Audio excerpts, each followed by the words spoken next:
y hoy tenemos el gusto de, diríamos, recibir la patadita de este nuevo ciclo con una entrevista que todo el mundo me ha pedido, me ha requerido, cuando he consultado a varios qué entrevista puede ser. Mira, queremos saber lo que está pasando con la modernización de la gestión pública. Entonces le pedí a un gran amigo, hemos compartido la cantera en la PCM, él sigue ahí dándole con mucha fuerza, ayudando a los diferentes gobiernos que hemos tenido a que siga la cosa firme, que es el tema de la modernización de la gestión pública, y quiero presentarlo a Eber Kuzma, que es secretario de Gestión Pública de la PCM, además conmigo docente en la Pontificia Universidad Católica, en la Escuela de Gobierno. Entonces, tus primeras palabras, Eber, para toda la audiencia que tenemos en la sesión Zoom. En principio, agradecerte por la invitación, también a los que auspician, digamos, este espacio, a RIC Consulting, Misael, muy complacido de poder compartir con las personas que lo siguen sobre temas que son de interés público, ¿no? De cómo es que se organiza el Estado, cómo va la gestión pública. Así que yo a disposición, Vlado, para poder compartir hoy y las veces que lo requieran para poder hablar de temas de interés público. Vamos a entrar en materia para hacerlo fluido y que también aprovechemos al máximo el tiempo de los colegas que nos están acompañando. Mira, una primera pregunta que creo que va a ayudar, porque también hay personas que nos siguen que no necesariamente están en el Estado, pero para ti, ¿qué implica ya, habiendo estado como secretario de Gestión Pública, qué implica modernizar la gestión pública en el Estado? Vista desde el Estado, pero también vista del beneficio de modernizar la gestión pública para la sociedad. Gracias, Lau, por la pregunta que me permite más o menos abordarlo desde la perspectiva del nuevo instrumento que rige la modernización del Estado, que es la Política Nacional de Modernización de la Gestión Pública. Este nuevo instrumento estratégico trae una mirada distinta, digamos, que recoge esas dos miradas justamente que planteas en la pregunta, Lau. Es cómo vemos la modernización desde la perspectiva pública, pero cómo la vemos desde la perspectiva del ciudadano. Y creo que este nuevo esquema de entender la modernización pasa por ir, digamos, a la génesis de los estados. O sea, ¿para qué nos organizamos como Estado? Es la primera pregunta que nos haríamos para responder esta pregunta. En lógica simple, digamos, como dicen los estados constitucionales y que estamos adheridos también a instrumentos internacionales, el fin supremo del Estado y la sociedad es garantizar los derechos fundamentales de la persona. Ese es el punto de partida que a veces hemos perdido de vista en la forma como entendemos la modernización del Estado. Nos hemos ido a una línea más instrumental que toma el control de las cosas y nos olvidamos el para qué es esta organización Estado. Entonces, esta organización Estado tiene, digamos, una determinación clarísima. Es que todas las intervenciones que se generen en el Estado tienen un fin, que son las personas, que son la sociedad. Quiere decir entonces que el rol en esta perspectiva de cómo entender la modernización de la gestión pública es ver cómo esos medios, cómo las organizaciones que existen a los tres niveles de gobierno se orientan, digamos, en su quehacer para poder satisfacer las necesidades y expectativas de las personas, porque para eso está.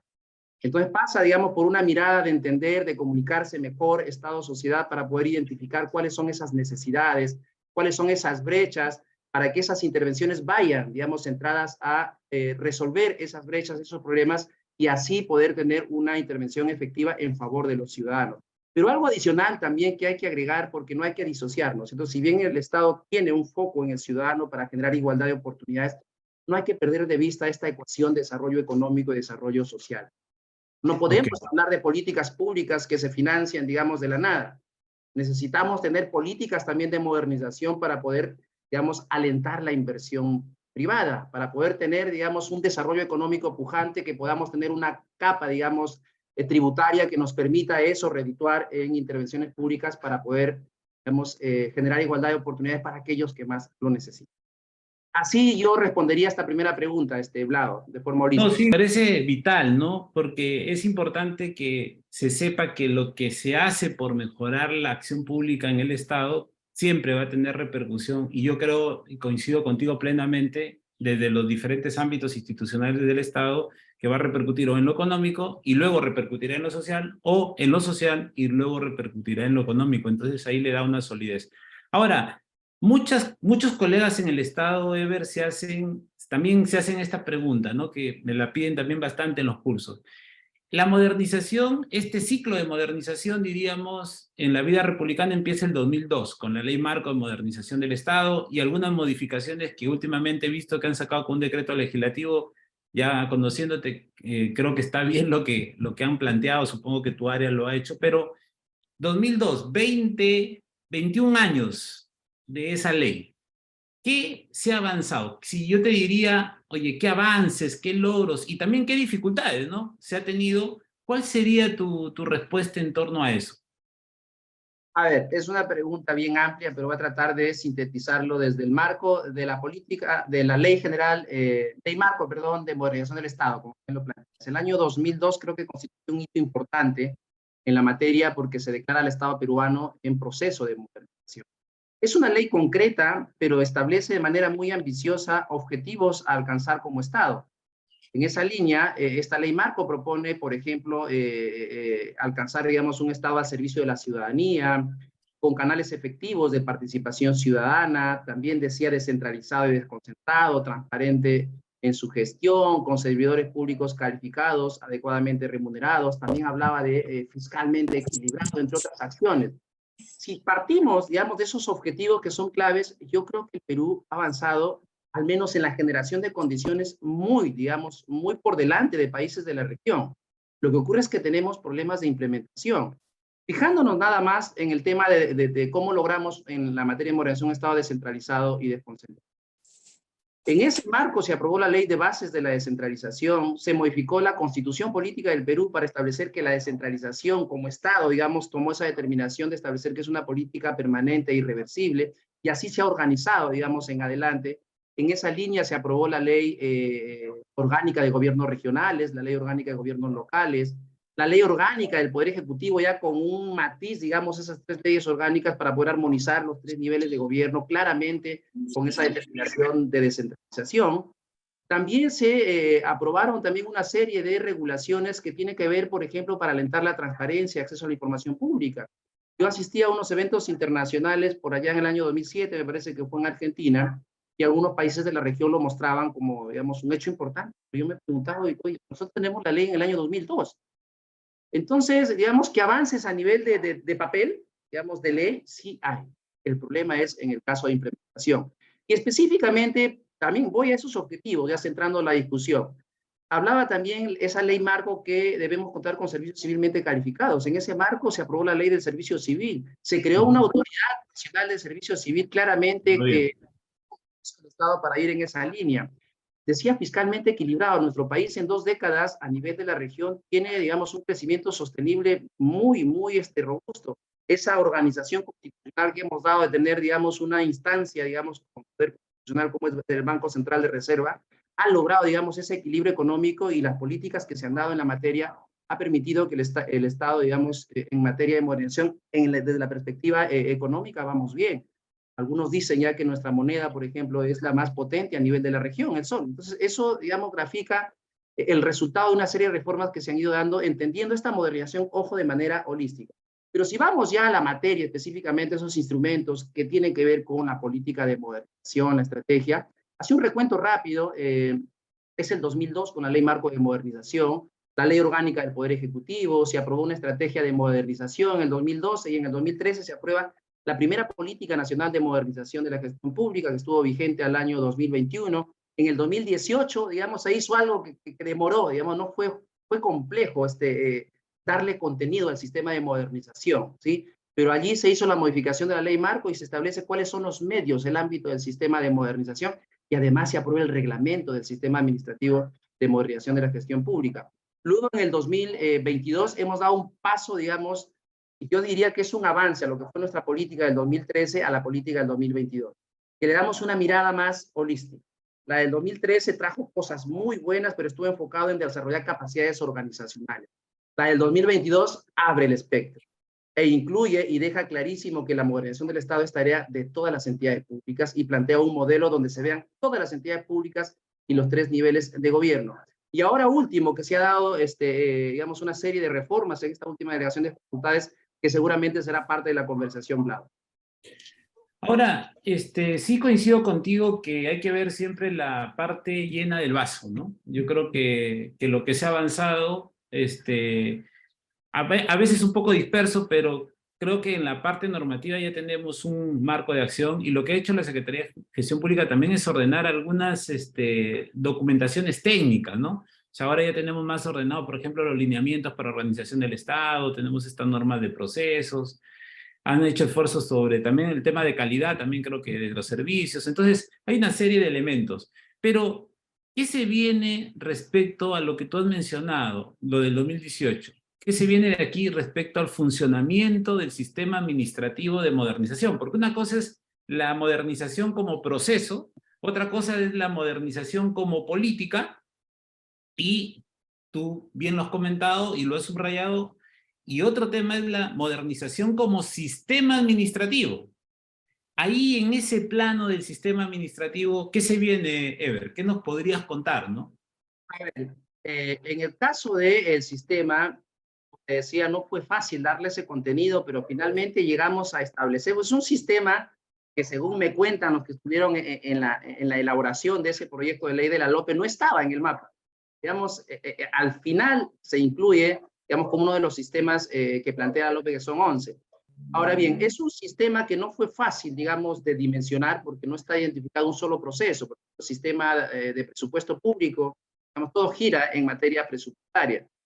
Pero logramos determinar allá en el año 2018 cuál fue su contenido y pasa por entender cuáles eran las competencias que tenía en aquel entonces la Secretaría de Gestión Pública. Y sobre esas materias sobre las cuales estaban normas, lineamientos, instrumentos, se construyó el sistema de modernización. Y naturalmente el sistema de modernización, Vlado, tiene que ver mucho con el ámbito de actuación que está bajo el control y cuyos resultados es de responsabilidad de su ente rector, en este caso de la Secretaría de Gestión Pública. Entonces yo creo que un primer avance ha sido en delimitar cuáles son esos ámbitos y esas materias sobre las cuales se tiene que normar, sobre las cuales se tiene que generar resultados para contribuir a la mejora de la gestión interna. Entonces, avances allí en la materia, por ejemplo, voy a citar uno, ya porque la pregunta, digamos, es bien amplia. ¿Cómo articulamos tantos medios? Porque yo diría que si uno mira lo que ve la Secretaría, tranquilamente se crea unos 7 sistemas administrativos. Porque en verdad cada cosa tiene, digamos, un mundo por dentro.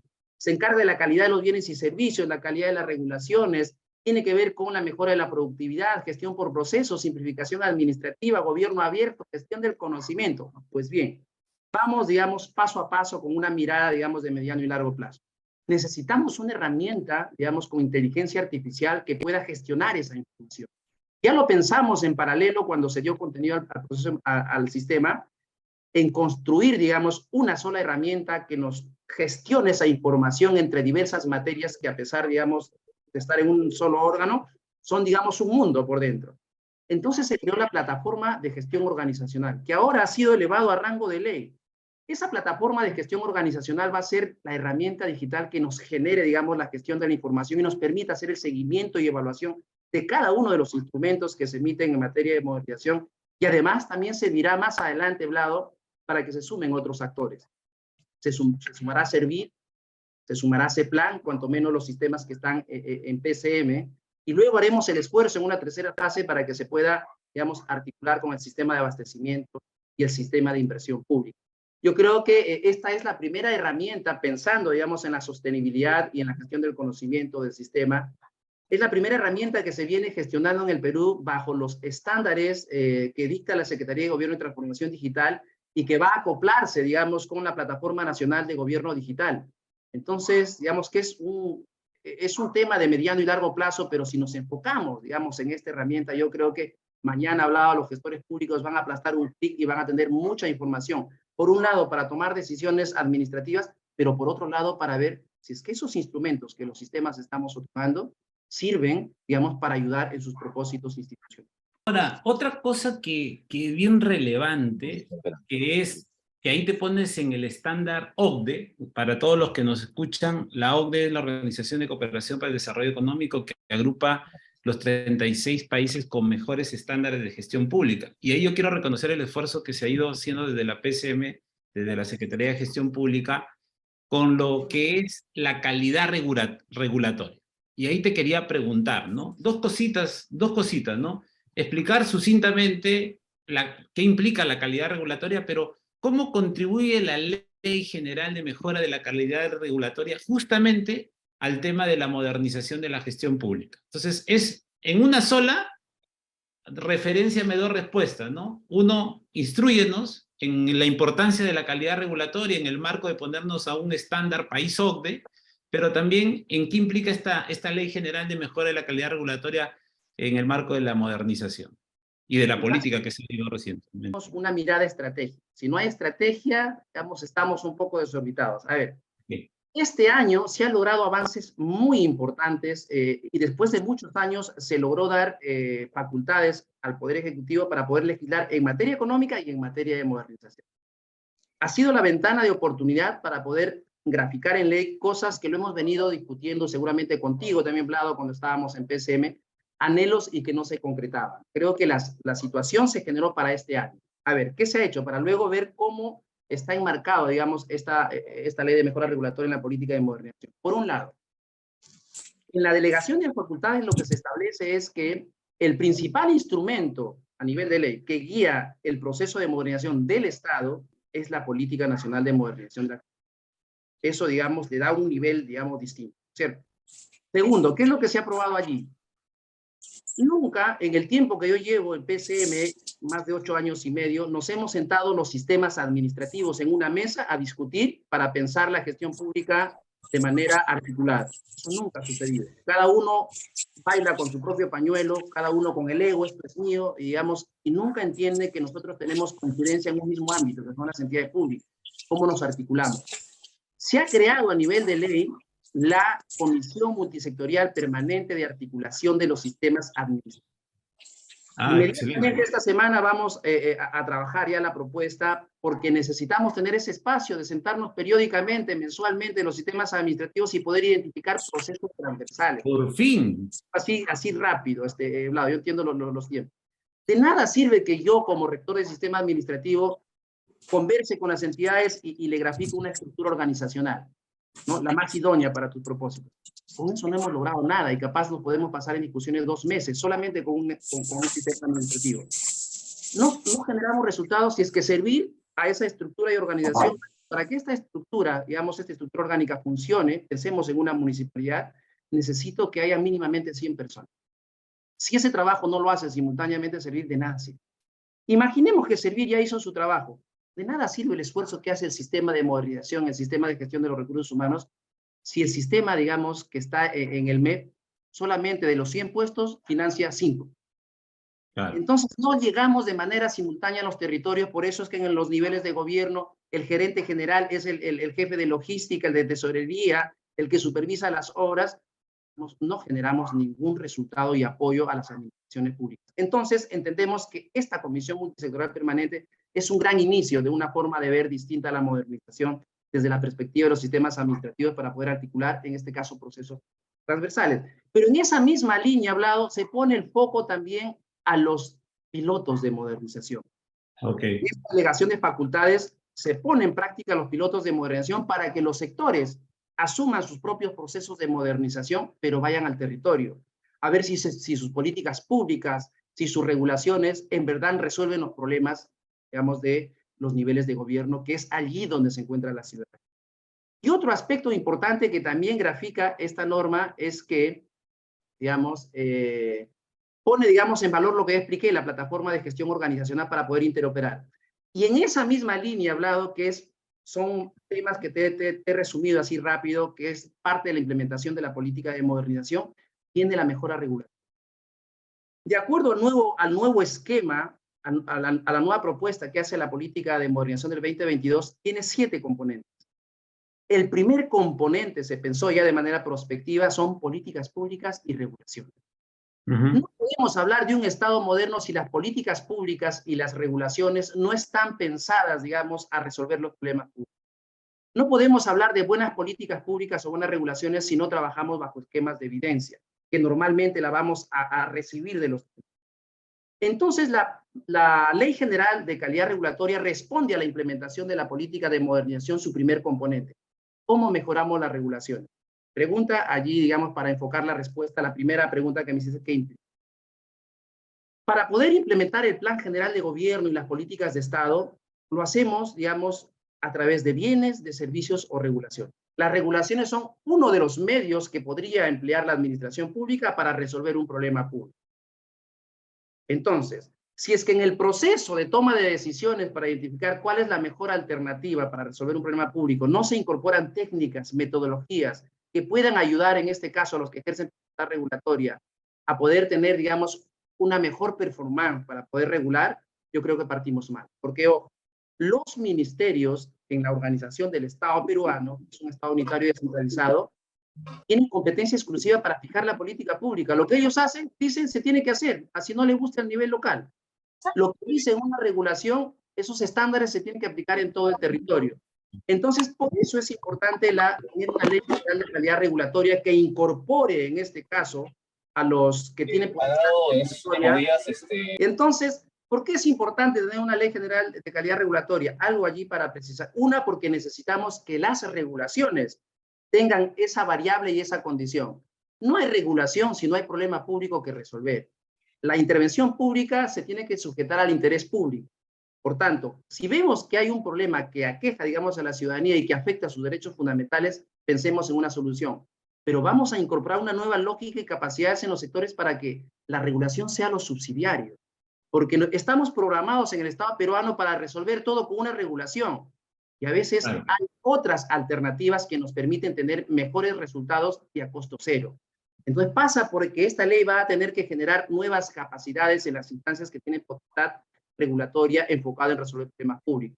Ahora bien, esta Ley General de Calidad Regulatoria que se ha aprobado hace unos días no es otra cosa que la consolidación de lo que ya se ha avanzado. Algunos he escuchado que están diciendo borrón y cuenta nueva, de ninguna manera. Yo creo firmemente en la institucionalidad. Este es un paso importante para poder elevar al nivel de ley algo que ya venía funcionando. Quiere decir que esta ley consolida, digamos, los aprendizajes y lo que se ha venido desarrollando desde hace muchos años. Entonces, yo creo que hay que mirarlo, digamos, con ese optimismo. Esta Ley General de Calidad Regulatoria trae, digamos, algo fundamental, que hace que el sector privado, la sociedad civil y las partes interesadas en los procesos de toma de decisiones tengan una participación permanente en el proceso de formación, en este caso de la decisión pública. Incluso, para terminar, incluso se ha creado un consejo consultivo para ese control ex post, para que sea el que recibe y resiste, digamos, la sobreregulación, el cual nos pueda poner en alerta al Estado y decir, mira, este sector está sobreregulado, te doy la evidencia y hagamos algo. Haremos un control ex post, digamos, capaz en otra conversación sea, digamos, Vlado, para poder hablar de esta Ley General de Calidad. Sí, allí va el poco y te he puesto en contexto. Sí, porque inclusive el diario Gestión, cuando han estado discutiéndolo todavía creo que en Consejo de Ministros o en Alto Gobierno, sacó toda una publicación, ¿no? Manifestando ciertas preocupaciones de lo que iba a salir. Pero sí he visto la norma y creo que es un paso hacia adelante, ¿no? Mientras que las normas sean un paso hacia adelante y sistematicen lo que se viene haciendo, que ha sido un esfuerzo denodado de hace varios años, por cierto, desde las primeras misiones que ustedes han hecho con la gente de la OCDE, inclusive, ¿no? La gente de México, que ya tiene años de experiencia en estos temas, creo que va a ayudar significativamente. Ahora, esto, tenemos pues los tiempos bien recortados, pero sí te tomo la palabra para ver si alguien de tu equipo, en alguna clase abierta, 40 minutos, nos explica toda la ley. Creo que eso va a ser para todos los públicos algo bien diligente. De repente lo coordinamos para luego. Me comprometo personalmente, Vlado, para hacer excelente, el tema. Un sábado, ¿ah? Piensa en un sábado que tengas más libre, porque sabía que tu agenda es bien complicada. Pero ahora, entramos a un bloque ya final, ¿no? La lógica es que esto sea bien diligente por los tiempos de los colegas, ¿no?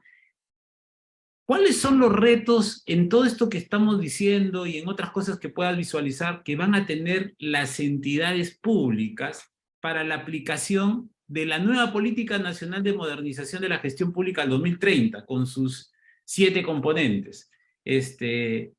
¿Dónde están los retos, no? Desde tu punto de vista.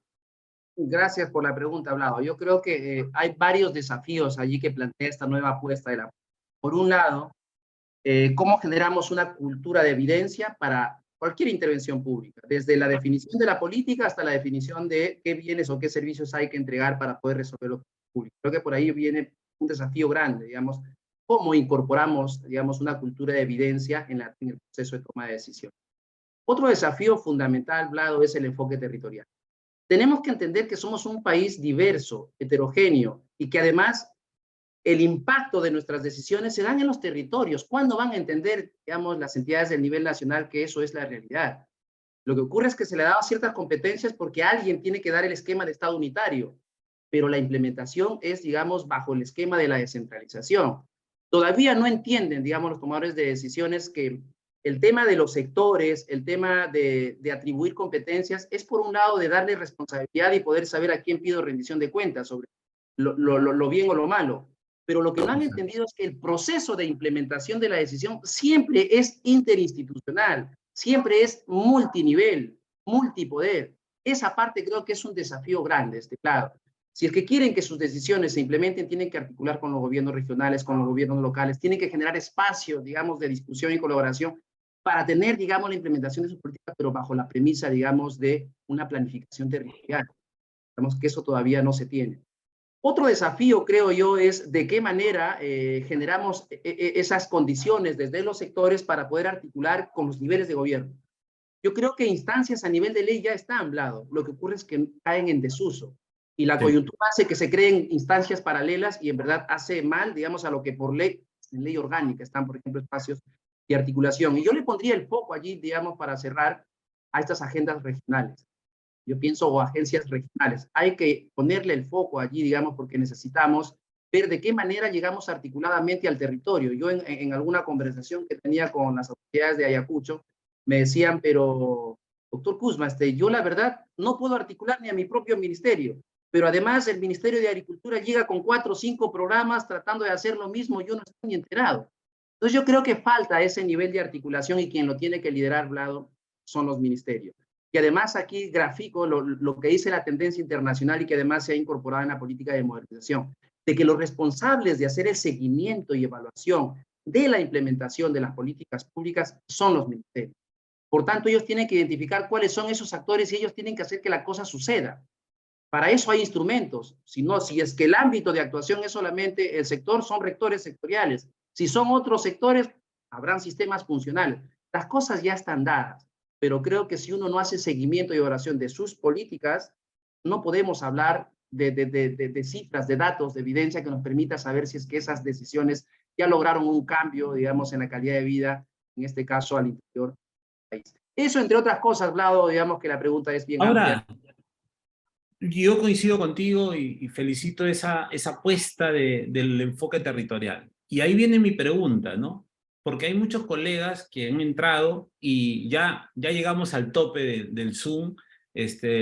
Ahorita ya me están escribiendo por el WhatsApp que ya no pueden entrar. No se preocupen, esto va a estar en Facebook también y además va a estar en la plataforma que hemos creado con RC Consulting para que ustedes puedan suscribirse y ahí puedan tener toda la información de lo que hemos venido haciendo desde hace 2 años en el canal abierto del Profe Vlado. Van a estar todos los programas, las clases abiertas, todo va a estar ahí a disposición.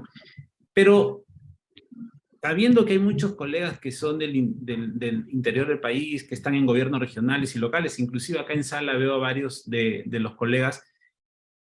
¿Tú cómo lo ves que va a ser lo más difícil para aplicar la modernización al caso de los gobiernos regionales y el caso de los gobiernos locales? Estamos en un buen momento, creo, ¿no? Porque has lanzado la política y justo empieza la gestión de los gobiernos regionales y los gobiernos locales. Entonces, vamos a tener 4 años con estas autoridades que si se compran, diríamos, la iniciativa de la modernización, que lo necesitan, por cierto, ya haciendo un acto retrospectivo, creo que los gobiernos regionales y gobiernos locales a 21 años también del proceso de descentralización necesitan modernizarse. Además que la modernización es constante, es un proceso adaptativo constante. Entonces, en el caso de los gobiernos regionales y locales, ¿dónde crees que va a estar lo más difícil para aplicar la modernización? Yo le enfocaría, digamos, en principio por el desarrollo de capacidades, ¿no? Que tanto se dice, digamos, en el proceso de descentralización.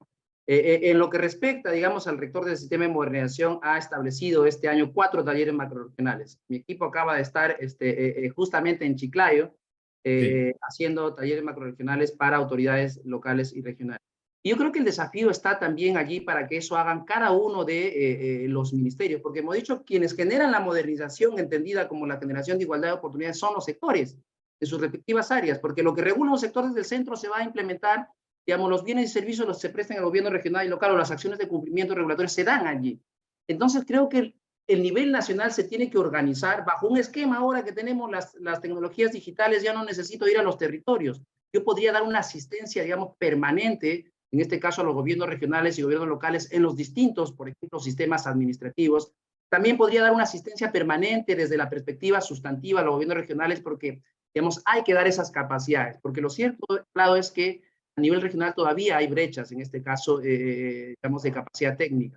Digamos, tenemos que articular también con la Autoridad Nacional del Servicio Civil, en este caso con la ENAP, para ver, identificar qué áreas, digamos, de interés debiéramos priorizar, y yo creo que eso sería el punto de partida para empezar allí, digamos, a intervenir en los gobiernos regionales y gobiernos locales. Pero sin duda yo creo que hay desafíos allí en llevar la asistencia en dos capas, diría yo. Una pensando en la plana directiva, desde la perspectiva muy, digamos, de planificación, y una asistencia muy técnica para aquellos, digamos, que implementan, en este caso, las decisiones. Yo lo enfocaría por allí, cuanto menos, Vlado, como parte de cómo ayudamos a nuestros gobiernos regionales Ahora, y gobiernos locales. Lagan, hay más cosas, ¿no? Por cierto, ¿no? Porque como dices tú, la realidad regional, lo comentabas en algún momento, y la realidad local es bien heterogénea, ¿no? Es bastante diversidad y bastante heterogeneidad, y creo que ahí hay también un esfuerzo importante complementando lo que dices. Ahora, ¿qué esfuerzo ahora hay que hacer para esto que nos has comentado, ¿no? Quisiera que nos des algunas líneas. Va a haber un comité de los sistemas administrativos. Yo justamente te iba a hacer una pregunta asociada a eso, ¿no? ¿Qué esfuerzos se tienen que hacer para que haya una mayor articulación de todos los sistemas administrativos, ¿no? Y hay diferentes avances en los sistemas administrativos, ¿no? Y entonces, armonizarlos es súper importante. Y en la lógica también de que sea flexible esto, entendiendo la realidad. Pues no es lo mismo una municipalidad con 20 personas que una municipalidad como la municipalidad, pues, metropolitana de Lima, o la municipalidad de Trujillo, o la municipalidad provincial de Arequipa, ¿no? O una municipalidad chiquita ahí en Ollón, ¿no? Las características y condiciones, o una municipalidad que tiene muchos recursos contra una municipalidad que no sabe de dónde sacar recursos, ¿no? Entonces, y los gobiernos regionales también tienen esa diferenciación. Entonces, inclusive los mismos sectores, también, Ever, que tú conoces muy bien, pueden tener un diferente nivel de desarrollo. Entonces, ¿ellos en qué se apoyan? Ya no en la parte sustantiva, que tú muy bien lo has comentado, sino cómo se apoyan con la parte administrativa, con los sistemas administrativos. Pero mucha desarticulación a veces se ven entre los sistemas administrativos. Entonces, yo creo que una tarea de la modernización puede ayudar a eso. Por eso me alegré cuando dijiste que ya se va a formar un comité, una comisión multisectorial. Bueno, lo comentarás ahorita, pero ¿qué líneas hay que hacer para que se articule mejor esos sistemas administrativos? Muy buena pregunta, Vlado, y además creo que lo he respondido en parte al inicio de esta conversación. A ver, cosas concretas, ya pensando justamente en este desafío de articulación de sistemas administrativos, que los egos nos matan y no ayudamos en nada. Por eso que la encuesta del 2019 dice que los sistemas administrativos somos la principal traba, porque estamos, ¿no?, en el tema de esto es mío, ¿no es cierto? El perro del hortelano no hace ni deja hacer. A ver, ¿qué es lo que se está planteando? Medidas concretas, y lo ha tenido que hacer el rector, digamos, que es el centro de gobierno que dirige la política de modernización. Por eso es que lo incluyó en la ley marco, sí, pero digamos, cosas concretas. Se eleva a rango de ley la plataforma de gestión organizacional, que va a ser la herramienta digital que ayude a articular los sistemas administrativos. Uno. Y dos, se crea este espacio de escucha, digamos, para hablar los sistemas administrativos en una mesa, poder identificar, digamos, cuáles son esos procesos transversales, pero además también para empezar a repensar nuestras normas y regulaciones. Un país, digamos, con heterogeneidad institucional, por sentido común, me lleva a que yo tengo que tener reglas también diferenciadas. Una regla que aplica perfectamente a un ministerio o un organismo público no necesariamente tiene que ser similar para un gobierno local. Entonces yo creo que en esos espacios tenemos que escucharnos, porque cuando uno va por separado con los sistemas administrativos, siempre, digamos, recibimos ahí feedback de otros sistemas administrativos. Pero si es que esa información que yo recibo del territorio no tengo el espacio donde compartir y generar ese cambio en los sistemas, creo que no vamos a tener resultados. Yo creo que veo con mucha expectativa esta comisión multisectorial que allí marcará la pauta, digamos, para hacer el cambio. Y esto nace también en una lógica, Vlado, que no lo mencioné, es que cuando hicimos la modificación en el 2018 de la ley marco, se introdujo una disposición que era el artículo 16, en la cual obligaba a que los sistemas administrativos empiecen a hacer una revisión de la microrregulación que se da en las entidades públicas.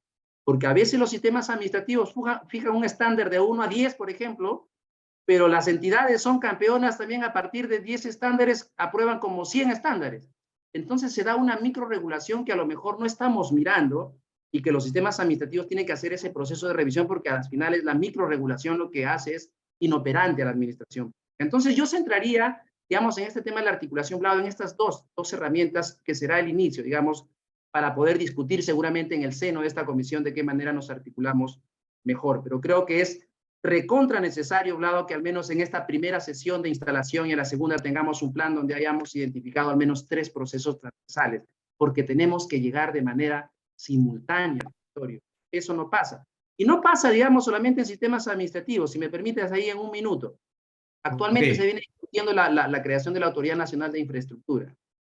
En la última redacción que se tuvo con el Parlamento se incluye un tema muy novedoso que tiene que ver con gestión para resultados, justamente para llegar de manera simultánea, que también ocurre en lo sustantivo, porque vamos a una provincia, hacemos una sola obra, pero en verdad con una obra no se genera el desarrollo, necesitamos cuanto menos 10. Con esta nueva apuesta que trae la Autoridad Nacional de Infraestructura, va a manejar esquemas de cartera. Quiere decir que se identifica en la región Loreto cuántas obras necesita, digamos, de manera articulada para poder tener un resultado. Imaginemos 10 obras. Entonces es una apuesta que va a ser una intervención intersectorial. Quiere decir que se puedan hacer 10 obras que son necesarias. Yo ponía el ejemplo en otro conversatorio. De nada sirve que yo haga la obra de irrigación, digamos, y pueda tener para los agricultores más agua, por tanto su esquema de producción va a aumentar, si no tengo la carretera para poder sacar los productos. Si no trabajo políticas para poder asegurar el mercado interno. Entonces, a veces con una sola obra no se generan los resultados. Entonces, tenemos que pensar con perspectiva de planificación territorial, mi querido Vlado, para poder lograr eficiencia en la forma como gestiona el Estado. Y ahí, Ever, yo te pediría, hay varias consultas que han ido haciendo, te lo voy a pasar de todas maneras, Ever, porque es parte del trabajo recibir estas consultas de los colegas y seguro hay algunas líneas que te pueden dar luces de la sensibilidad que puede haber sobre los temas, ¿no? Los temas de corrupción, los temas de diseño de políticas públicas que se abordan ya en la Política Nacional de Modernización, la importancia de la heterogeneidad que existe, ¿no? La forma como se va finalmente seguro ir afinando la aplicación de los sistemas administrativos, el papel de los entes rectores, por ejemplo, el papel de la Contraloría, me dicen por acá, a veces hay poca claridad entre las competencias y funciones, coincido con Edgar. Hay varias preguntas que aquí nos han dejado, y yo les invito que a través del chat del Zoom lo puedan hacer. Esto es netamente por los temas de tiempo, y disculpen que sea así. La gestión de riesgos también me están poniendo ahí. Ojo que es un medio que han puesto en el sistema de modernización, la evaluación de riesgos en general, ¿no? Pero yo quiero que tu último mensaje, Ever, con esto cerramos. Mira, no hemos ido más allá de lo que te había ofrecido, gracias muy bien por tu tiempo, pero el domingo es un momento clave para los servidores públicos, para la gente que le gusta el tema del Estado, y además después de las 12 es cuando ya todos están despiertos, ya han desayunado y están preparándose para ver qué van a hacer con su cierre domingo. Pero quería preguntarte, si le tendríamos que dar un mensaje a las autoridades, desde el alto gobierno en el caso nacional, desde los gobernadores regionales, desde los alcaldes, de los gobernadores y los consejeros, y de los alcaldes, alcaldesas y sus regidores y regidoras.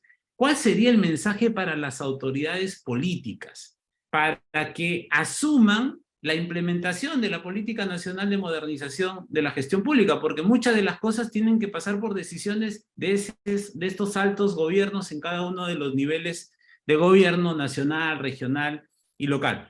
¿Qué les dirías? 4 o 5 tips que, oye, tienes que hacer esto de todas maneras, ¿no? Nada más así rápidamente. Acá veo en el chat justamente que se hacen las preguntas sobre digamos, los roles, los 3 niveles de gobierno. Se viene trabajando, digamos, modelos de provisión de bienes y servicios y seguramente eso va a ayudar a la pregunta que hacen. Yo dispuesto a dialogar, pero sí respeto, digamos, cómo ustedes han estructurado. Así que estoy acá para cuando me inviten, de repente con otro esquema hablado, para poder, digamos, directamente a las personas que nos siguen. Bien, a ver, ¿qué es lo que yo diría?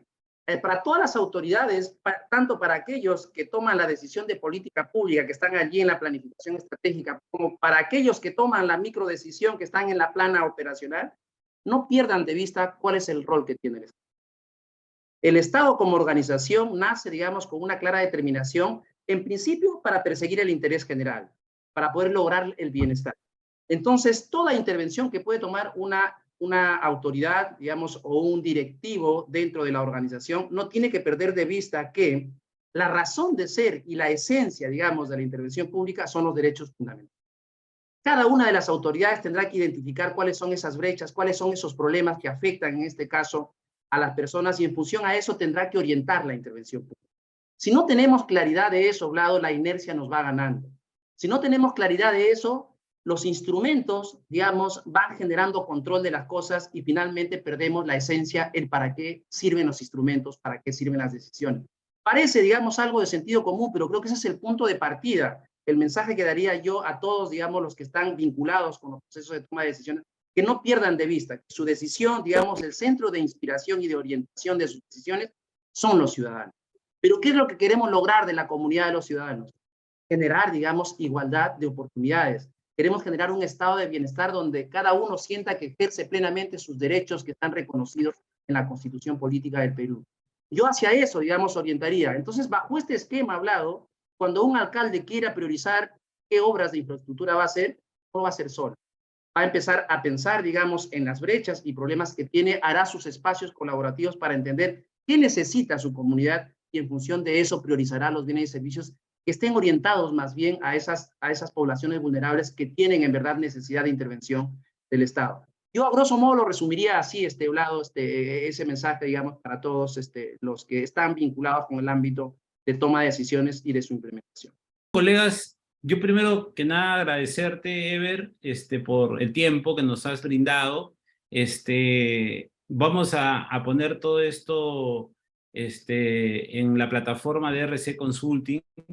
Les dejo también esto, vamos a ir difundiendo todo por las redes del profe Vlado, tanto en Twitter como en Facebook. Ahí van a estar siempre todos los enlaces para que ustedes puedan estar al tanto de estos temas.